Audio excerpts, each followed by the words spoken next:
कथा सखी के सभी सुनने वालों को मेरा प्यार भरा नमस्कार। आइए दोस्तों सुनते हैं दीप्ति मित्तल जी की लिखी कहानी। एक थी बिन्नू। उसके बचपन में देखा था उसे। सावले दुबले तन पर मैले कुचैले चिथड़े, तेल चुपड़े बालों की कसकर गुथी चोटी और उसमें लगे लाल रिबन, आंखों में लिपा ढेर सारा काजल, माथे के बीचों बीच बड़ा सा काला टीका, तुनक भरी चाल, खींचती आंखें, झल्लाए बोल। लगा ही नहीं था कि जीवन के संघर्षों में जूझती पिसती स्त्री की सी भावभंगिमा लिए यह लड़की महज 8-9 साल की है। एक दिन घर के बाहर बैठी थी। बिन्नो जरा साबुन तो पकड़ा दे। नल पर कपड़े धो रही माँ ने पुकारा, मगर खेलने में मस्त बिन्नो कहाँ सुनने वाली थी। माँ का दिमाग गरमाया तो पास पड़ा एक कंकर उठाकर उसकी पीठ पर दे मारा। क्या है, जब देखो तंग करती रहती है, 2 घड़ी सुकून से खेल भी नहीं सकते इस घर में, कहकर बिन्नो धाएं धाएं कर रोने लगी। कंकर छोटा था, चोट लगने की कोई गुंजाइश नहीं थी। फिर भी उसका यूं गला फाड़ फाड़ कर रोना माँ घबरा गई और उसे पुचकारने लगी। कभी कभी बिन्नू जरा जरा सी बात पर ऐसा तूफान खड़ा कर देती कि माँ हैरान रह जाती। नन्हे से दिल में न जाने कितना स्याह गुबार समेट रखा था उसने, जो जब तब यहाँ वहाँ उबलता गिरता रहता और कभी कभी बड़ी से बड़ी बात में दम साधे ऐसी जम जाती जैसे जमीन में धंसा पेड़। वैसे बड़ी बड़ी बातें तो बड़े बड़े घरों में होती हैं। उसके टीन टप्पर जोड़कर जस तस खड़ी की गई खोली में तो रोजमर्रा की आम घटनाएं ही घटती थीं। मसलन बाप का लगभग रोज रात को देर से पीकर आना, माँ से गाली गलौज मारपीट करना, माँ का टसवें बहाते, पल्लू से नाक पोंछते, मरियल सी सिसकियां लेते हुए घर के कामकाज और सिलाई करना। घर में बिन्नू का जरा भी मन न लगता।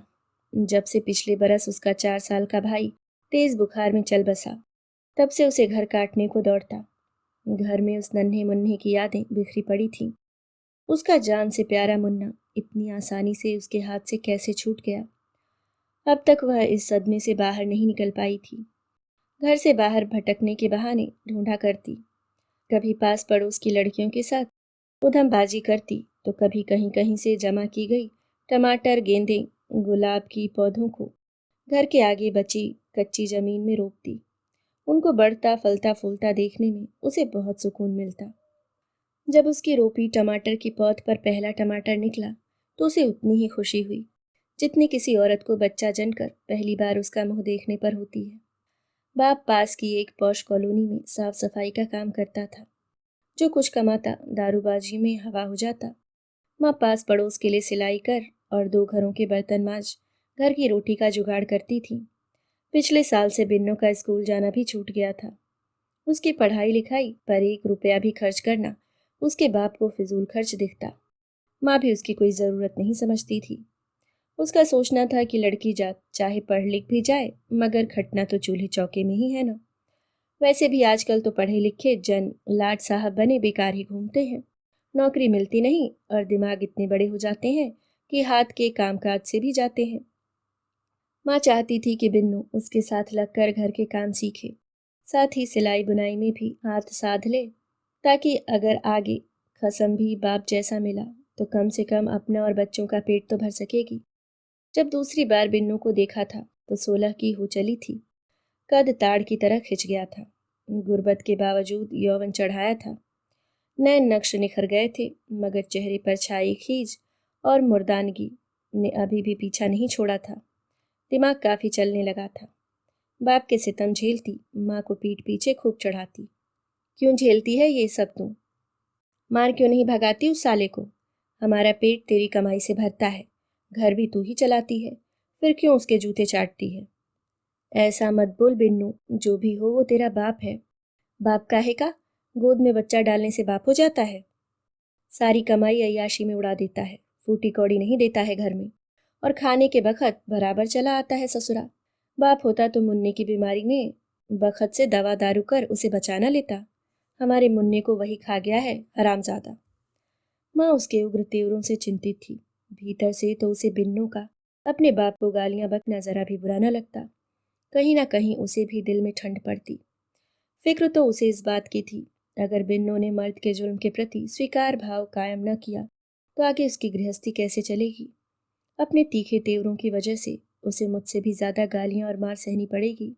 माँ उसे सीता के जमाने से चली आ रही स्त्रियों की स्थिति को जगत के चलन के नाम पर ऐसा ही हुए है कहकर समझाती, मगर बिन्नों को तो एक ही बात समझ आती थी कि अगर जो कोई साला तुझ पर हाथ उठाए तो तू उसकी कमर तोड़ डाल, भले ही वो तेरा खसम क्यों न हो। उनकी छोटी सी खोली में दिन चींटी की चाल से घिसट रहे थे। माँ अक्सर बीमार रहने लगी थी। भाई को खोकर माँ के खो जाने के डर से घबराई बिन्नू ने सिलाई मशीन किसी कुशल कारीगर की तरह संभाल ली। उसके हाथ में गजब की सफाई थी, अच्छे पैसे बनने लगे थे। वो इस बार माँ की दवा दारू के साथ कोई कोताही बरतनी नहीं चाहती थी। वह कयामत की रात थी। दूजा पहर चढ़ चुका था। बाप बाहर खड़ा दरवाजा खटखटा रहा था। भीतर बिन्नू माँ को दरवाजा खोलने नहीं दे रही थी। सड़ने दे उसे बाहर, ये हमारा घर है, धर्मशाला नहीं कि जब जी चाहा मुंह उठाए चले आए। बिन्नू की गुस्से लाखों से डरी माँ चाह कर भी दरवाजा नहीं खोल पाई। थोड़ी देर बाद खटखट बंद हो गई। बिन्नू भी विजयी मुस्कान लिए सो गई, मगर आने वाले तूफान से डरी सहमी माँ ने रात आंखों में जाग कर काटी। सवेरे तड़के वापस से खटखट शुरू हुई, पहले से तेज जोरदार। माँ ने भागकर दरवाजा खोला तो जो गालियों लातों घूसों की बौछार शुरू हुई कि पूछो मत। माँ पिट रही थी और बिन्नू हमेशा की तरह दम साधे सब देख रही थी। उसकी नसें फड़क रही थीं, खून उबल रहा था। नजरें रह रहकर दीवार से सटे खड़े एक लठ पर जा रही थीं। भीतर से कोई कह रहा था, उठा ले इसे और तोड़ डाल कमर उस साले की जो तेरी माँ को धान की तरह कूट रहा है। मगर ना उसके हाथ बढ़े, ना ही चकर चकर चलने वाली जबान से कुछ फूटा। माँ के लिए तो यह कोई नई बात नहीं थी। कुछ दिनों बाद उसने बात आई गई कर दी, मगर उस दिन के बाद से बिन्नू को जैसे सांप सूंघ गया। उसकी करने की सजा उसकी माँ ने भुगती। ये गम उसे घून की तरह खाए जा रहा था। सारा वक्त दिमाग में एक ही बात घूमती रहती, क्यों उस दिन लठ उठाकर बाप की हड्डियां नहीं तोड़ डाली? कैसे वो बस कागजी शेर बनकर रह गई? बिन्नू ने माँ को भड़काना छोड़ दिया था, बस चुपचाप उसके कामों में हाथ बटाती थी। माँ भी खुश थी। चलो, उसके पिटने की कीमत पर ही सही, मगर बिटिया को जगत के चलन की अक्ल तो आई। अब तो बस उसे बिन्नू के हाथ पीले करने की चिंता थी। पर इससे पहले कि माँ कोई ढंग का लड़का देखती, बाप एक बढ़ई रामदीन से उसका रिश्ता पक्का कराया। ब्याह के खर्च का वास्ता देकर जो रकम रामदीन से हाथ लगी थी, वह बाप ने अपनी अंटी में खोस ली। रामदीन कहीं से भी ऐसा नहीं था जिसके साथ फेरे लेने का ख्याल बिन्नू के दिल में गुदगुदी पैदा करे। उम्र में लगभग दोगुना, मोटा काला सांड जैसा, पान तंबाकू से सड़े दांत। सुनने में आया था कि गुस्से में तो बिन्नू के बाप का भी बाप है, इसलिए पहली बीवी जल्दी ही छोड़ भाग खड़ी हुई थी। बिन्नू के बाप से उसका दारू के अड्डे पर ही याराना हुआ था। वहीं उसे पता चला था कि रामदीन अपनी रोटी पानी के लिए अदद लड़की ढूंढ रहा है और उसके लिए वो ब्याह का पूरा खर्च उठाने को भी तैयार है। माँ को अपने ज्यादा दिन बचे नहीं दिखते थे। वो बस अपने जीते जी बिन्नू को उसके ठौर ठिकाने पर लगा देखना चाहती थी। रोने धोने रूठने मनाने का कार्यक्रम निपटने के बाद बिन्नू चुपचाप सिर झुकाए रामदीन के घर आकर बैठ गई। न आंखों में सपने थे, न दिल में अरमान। दहकता लावा शांत होकर बुझी राख में तब्दील हो चुका था। रगों में दौड़ता आक्रोश, विद्रोही तेवर भीतर के किसी खामोश कोने में दफन कर बिन्नू अपनी माँ का प्रतिरूप बन चुकी थी। खामोश आंखें, सूना मन और हर वक्त कोल्हू के बैल की तरह पिसता तन, बस अब यही बची थी बिन्नू। रामदीन खाने पीने का बड़ा चटोरा था। जरा सा नमक भी कम ज्यादा हो जाए तो भरी थाली उठाकर फेंक देता था। इसी चक्कर में बिन्नू का हाथ रसोई में भी धंस गया। ब्याह को कुछ दिन गुजर जाने के बाद रामदीन के हाथ खुलने लगे। अक्सर घर पीकर लौटता और टोकने पर गाली गलौज करता। बिन्नू खामोशी से सब जुल्मों सितम सह रही थी, मगर उसकी भी तो कोई सीमा होती है ना। और 2 बरस बाद एक दिन वो सीमा पार हो गई। रामदीन देर से पीकर लौटा, दरवाजा पीट रहा था। बिन्नू को न जाने क्या सनक सवार हुई, उसने दरवाजा नहीं खोला। उसे पता था कि इस दुस्साहस की सजा में उसका हाल उस दिन की तरह माँ जैसा या फिर उससे भी बुरा हो सकता है। मगर फिर भी न जाने क्यों वो जैसे काट हो गई। लगता था जैसे वो कयामत की रात खुद को दोहरा रही है। सुबह तड़के जब रामदीन ने घर में घुसकर गाली गलौज मारपीट शुरू की तो सारा मोहल्ला इकट्ठा हो गया। वो बिन्नू को खींचकर घर के बाहर ले आया और सब तमाशबीनों के सामने लातों से कूटने लगा। पर एकाएक बिन्नों में न जाने कहाँ से गजब की फुर्ती आई कि उसने पास के एक खोमचे में लगी त्रिपाल से बांस निकाला और रामदीन पर पलटवार किया। बस उस एक पल में बिन्नों के भीतर पैठ किए सारे अवरोध हवा हो गए।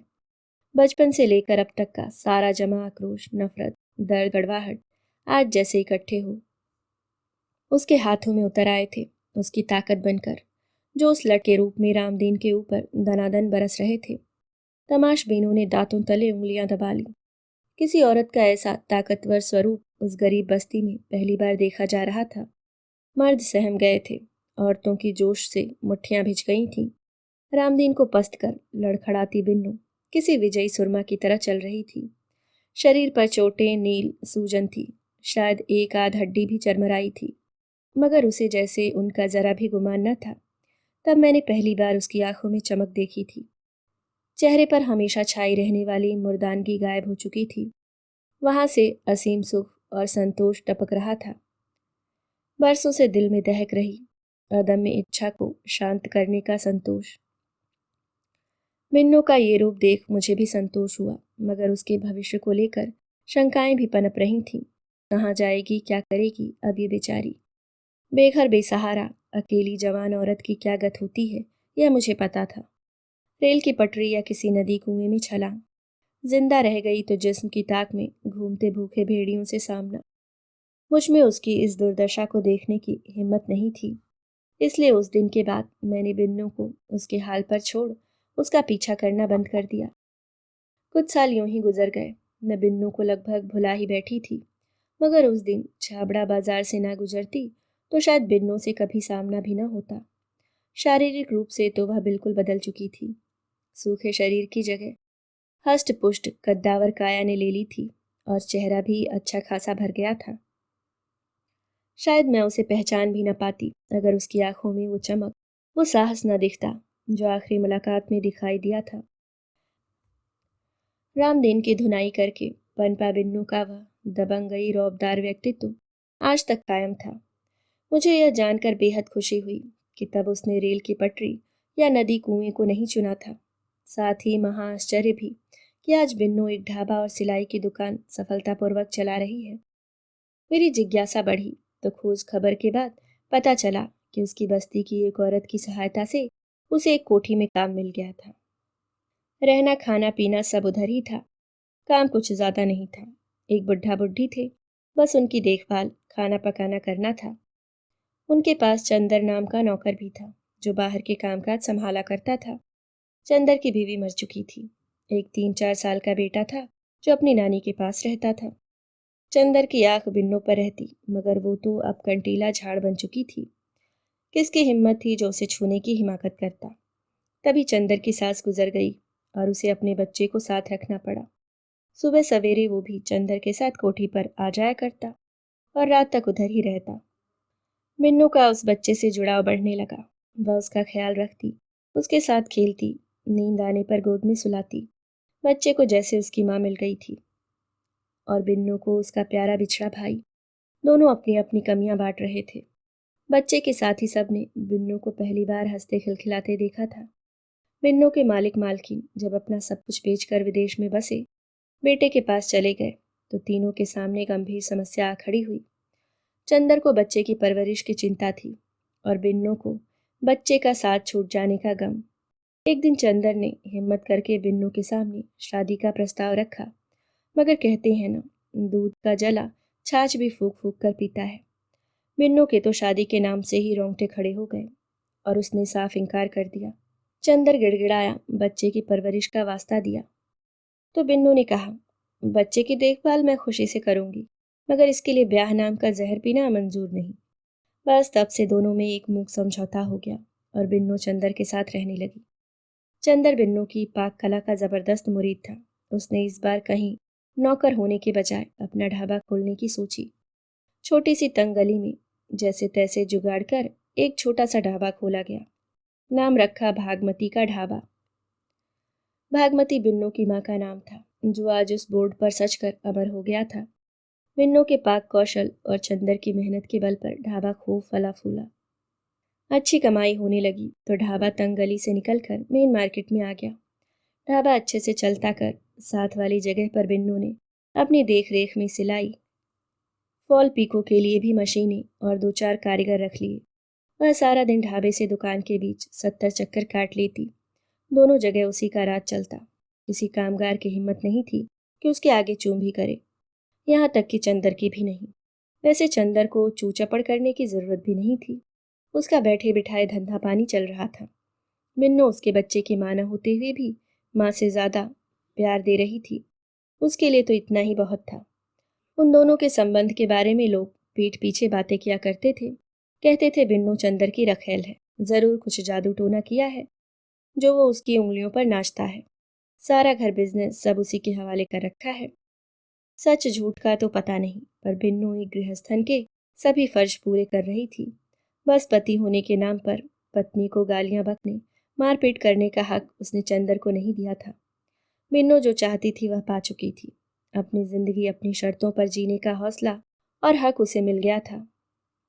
उसका सुखी संसार देखकर मेरी तृप्त आत्मा से बस इतना ही निकला, सदा खुश रहो बिन्नू। अभी आप सुन रहे थे दीप्ति मित्तल जी की लिखी कहानी एक थी बिन्नू। दोस्तों, अगर आपको कहानी पसंद आई तो वीडियो को लाइक ज़रूर करें और अगर आप चैनल पे नए हैं तो सब्सक्राइब करना ना भूलें। धन्यवाद।